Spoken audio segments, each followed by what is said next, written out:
How to upload and send files through Dropbox. So to start, we'll just have to open our account. To do that, simply open browser and then search for dropbox.com. After that, simply log into your account. Once logged in, tap on this All Files option, and then after that, it will show us all the files that we have on our account. So in here, as an example, I'm going to create a folder first. To do that, tap on this Create option, and then in here, tap on Folder.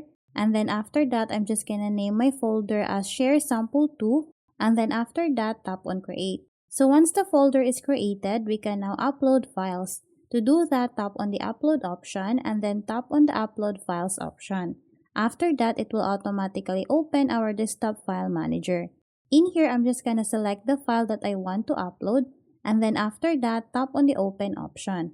So in here, you will see the progress of the uploading files. And then once the file is uploaded, to share or send the files, what we need to do is to tap on the settings icon and then in here tap on share and then tap on the share with Dropbox option. So in here before we share or send the file, make sure that you check the settings under anyone with this link. As for me, I'm just gonna change this one to can view option. So here you can either add an email or simply copy a link.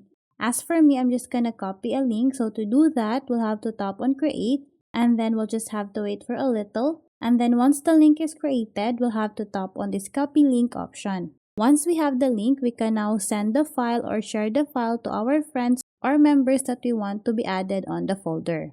So that's how easy we can upload and send files through Dropbox. Thanks for watching, and if you find this video helpful, please don't forget to subscribe, hit the like button and then the notification bell so you won't miss any of our future videos. See you on the next one!